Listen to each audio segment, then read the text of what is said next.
EVs are never going to catch plug-in hybrids because even as the battery technology increases, then the plug-in hybrid just gets better. I got 1, 2, 3, 4, 5, 6, 7, 8 wrenches in my top drawer. Hey, what's up, guys? This is MJ100K. We got a really great show for you today. We are going to talk about Biden rolling back some of the proposed emission standards for electric vehicles. We got to talk about this. We got Dane on the line. How you doing, Dane? Not too bad, bud. Good to see you. Good to see you too, man. All right, so here we go. Let's look at this article. Biden administration rolls out new tailpipe rules that will boost EVs and hybrids. Okay, see, that's how they frame it, right? That's how they frame it. But let's look deeper into this. Yep. So the article states, nearly a year ago, the Environmental Protection Agency proposed a rule that would ensure 2/3 of all vehicles sold were electric by the end of this decade. The EPA pumped the brakes on that plan Wednesday. Instead of pushing automakers to sell more EVs to meet stringent pollution targets, the administration is allowing plug-in hybrids, vehicles that combine gas engines and EV-like batteries, to play a much bigger role in the electric transition. So, Dane, how do you feel about this? I think it sounds reasonable, which might be the first time I've said that about the EPA in a long time, or maybe ever. Yeah, that's what it looks like. Let's bring up this video. I'll put a link to it in the description. All right, this is Fox 32 Chicago.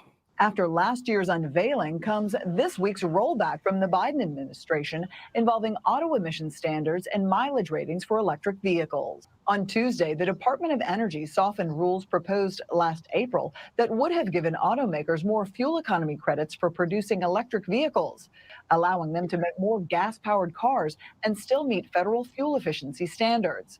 Republicans say the rollback is a major win for consumers and the big three automakers who said they couldn't meet the standards and would face $10 billion in fines over the next 8 years. They are rolling back some of the standards, and I got a lot to say about this. Number one, all right, I know Dane says, and he's correct, that the EPA has done something sensible, right? But I think Dane's right, it is sensible, but I think this is politically driven situation here. I think that what's happening is Biden, the election's coming up, right? Biden is trying to kind of undo a lot of the really ridiculous things that he has been doing throughout his administration. Like, for example, they tried to have like a border wall bill, which was ridiculous, which didn't make it. So so that way they could shift the blame on the border to the Republicans that didn't vote for this bill. They completely did a 360 turnaround on the Israel-Palestine situation. Like at first they were like, oh yeah, we're going to support Israel, blah, blah, blah. And then, Israel is about to take out like the last couple of battalions of Hamas. And then Biden is like, no, we got to stop the war right now. And Chuck Schumer said, they need to put a new prime minister in, like right when they're about to win the war, basically, and get their hostages back. And now Biden's like, no, we got to stop. This is ridiculous. He's only doing that because Michigan is a swing state, and there are a lot of Muslims in Michigan. And in the primaries, they voted like some kind of vote where you could just vote for nobody, and it was like 100,000 of them. So Biden switched his position around because he doesn't want to lose Michigan. Now, you know who else is in Michigan? All the auto workers, all the big three, and a lot of the people there do not want this electric car mandate because, like, electric cars, they have a lot less parts. It's a lot easier to make them, and it's not going to be good for the workers. So I think that is the reason why they're pulling back on this. Like, they made a proposal really good, but now they're like, oh, you actually don't need electric cars. You could actually use plug-in hybrids now. Like, I don't think it's because they suddenly grew a brain and started to use logic and reason. No, they're just trying to win a swing state and clean up the Biden image before the election. What do you think, Dane? Yeah, I haven't had as much time to process it, but my initial thought when I'm hearing, this news article and listening to that the news there on the YouTube video was yeah, that sounds reasonable and sensible, but why now? It's never been a problem in the past when all the manufacturers say you don't understand what you're asking for. Like what you're asking for isn't possible, so they need to find a workarounds. They need to find other ways to pool of vehicles that you produce have to hit under a certain threshold, or you get fined. So you can't meet it, fine. We'll fine you or go out of business. Figure it out. We don't care. And now Yeah. they're being compassionate. Yeah, I don't think this is yeah, it doesn't. I don't think this is logically driven. People are looking at it like, they finally figured it out. Like they didn't figure out anything. This is for political reasons, in my opinion. And I think if Biden gets reelected, they might just change it back the way it was before.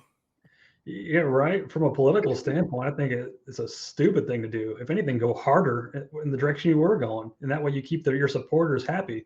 Because now, what do the supporters think?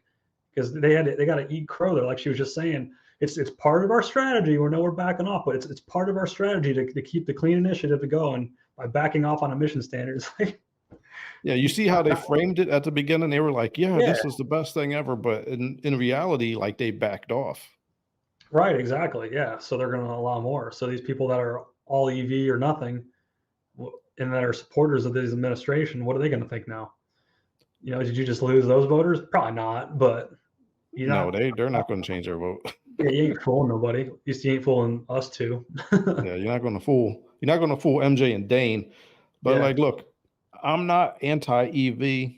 If I had the money, I would definitely get a couple EVs. I would get the Cadillac Lyriq, and I like that new Tesla sports car that's about to come out, the 2-door. Yeah. They're saying it might fly. I don't know, but I would get it either way.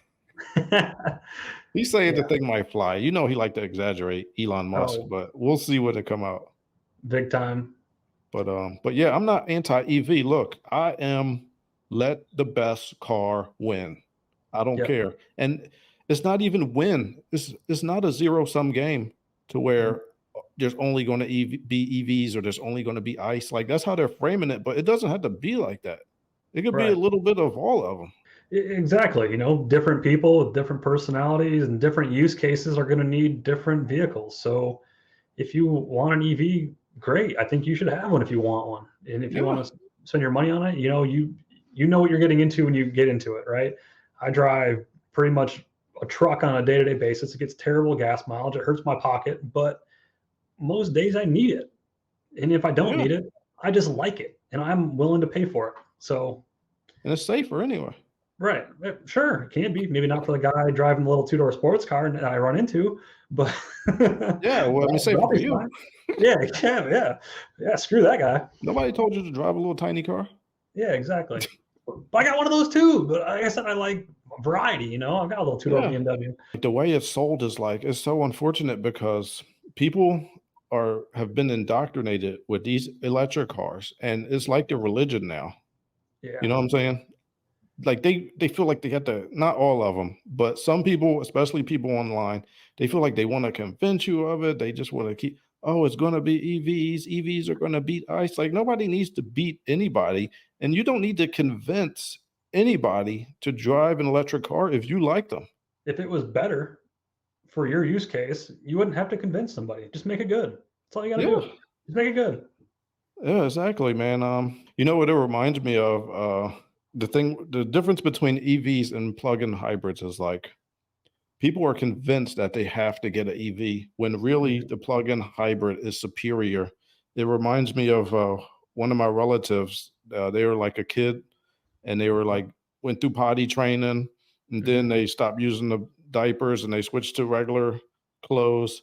And they had this commercial on TV for these friggin' little things called pull-ups. Oh yeah, I remember pull-ups. And the commercial came on all the time, and it's like it's not like a diaper. You just wear it like a clothes, and you just pull it up. And they can say, "Oh, I'm a big kid now." And my relative, they were like, "I want to get the pull-ups. I want to get the pull-ups. I was like, you're already potty trained. You don't wear diapers at all anymore. You don't need the pull-ups. And that's what this electric car is. Like, people like, I gotta get an electric car. I gotta get an electric car. But you really don't, because the superior vehicle is a plug-in hybrid. And you Yeah, convinced that you need an electric car, but you really don't.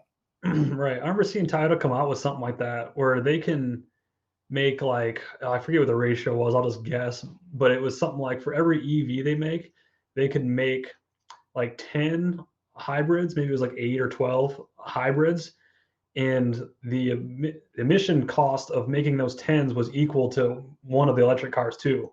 And then the offsetting cost was like way further down the road. Like, yeah, they said they did ran all the numbers, and Ty was like, no, this is the direction we should be going as a whole is hybrids right now, because that's where the technology's at. That's where we can be the most efficient. It's just not there yet for a full EV. But They think that plug-in hybrids are a stopgap between ICE and EV, but it's not a stopgap. It's literally the superior vehicle. And let me tell you this, and I've just been thinking about this, but check this out. People are saying, look, EVs will be superior once the battery technology advances to the point where you're getting 700 or 800 mile range per charge, right? But check this out. They're still not going to be as good as plug-in hybrids, because once that happens, you put the little smaller version of that EV battery in a plug-in hybrid, and now that plug-in hybrid's got a 1,200 mile range. And you could fill it up a lot faster. You could charge it a lot faster in a regular outlet. yeah, So EVs are never going to catch plug-in hybrids, because even as the battery technology increases, then the plug-in hybrid just gets better. yep, exactly. Yeah, it may hit the bridge, but yeah, you're gonna have a hard time beating the hybrid the way that it is. Like I said, they weigh less battery. They're a lot lighter. You can still use really, really fuel efficient vehicles. There's also some alternative fuels that are coming too that are pretty clean. Like, yeah, it's a pretty good spot to be in if you're really environmentally conscious. Is the hybrid? Yeah. So like I said, plug-in hybrids are going to be number one. Even hybrids are even superior. And the only time EVs are going to be superior to plug-in hybrids is once we run out of oil. And then you can't, and then a gallon of gasoline costs like $50 a gallon. Yeah, we ain't gonna run out of oil. But Until the last that barrel, happens, EVs will always be second place to plug-in hybrids. And I got a couple reasons real quick. Number one is that battery one that I just talked about. Number two is the range. Range is always going to be higher in a plug-in hybrid than an electric vehicle, because you got two sources of fuel. Yeah. Number three is they refuel much faster. I mean, how fast does it take for you to fill up your gas tank? Like 2 minutes? You're right. And even a plug-in hybrid battery is going to refuel a lot faster. And even you can refuel those while you're driving. You could just put it in what's called charge mode. Yep. So they're always going to be faster to refuel. I mean, people with the EVs, they try to say, "Oh, it's easy. All I got to do is I'm going on a long trip, and I just pull over for 45 minutes and charge." Like, now my trip's an hour. Now my trip's 45 minutes to an hour longer. That's not fun. Yeah, if you stop once. Yeah. What if you gotta wait for someone to get done charging? Because that's common too. I know, like, nobody got time to be waiting around for some charger. So yeah, and one other thing is they're better at heating in the cold, plug-in hybrids, because they still have an ICE engine that you can use to heat the coolant. But in an electric car, like, if your battery gets really low and you're not paying attention, well, now, I mean, how are they going to heat the inside of the cabin? Like, you're just getting towed away, like all those people in Chicago a few months ago. Right. Yeah. No, they're gonna brick and freeze. Like, I'm sure you've seen like batteries that go dead. And then once you get below freezing temperatures, when a battery has like discharged all its juice, they'll actually freeze like a block of ice, and they can swell and crack the cases. So that's another problem you can run into too. Now the new batteries are less susceptible to stuff like that, but still a possibility for serious damage just because it got cold in your battery or not. Yeah. So there you go. That's what we got to say about this mandate. Yes, it makes sense, but pretty sure it was for political reasons and not for logic and reasons. If you like ICE cars and you want a choice, of what type of vehicle you could buy, well, you know who to vote for in November. And if you want to force people to try to get EVs, you know who to vote for that. Because I'm telling you, they're just going to reverse it again, I bet. They're right. going to change it if they get elected. Probably, yeah, right. It'll be an immediate executive order like last time. They're like, you know what? We were just kidding. I think it's going to be 80% EVs in 3 years. All Yeah, right. okay. Well, that's all we got to say today. Thank you for tuning in and have a good one. All right. See you guys.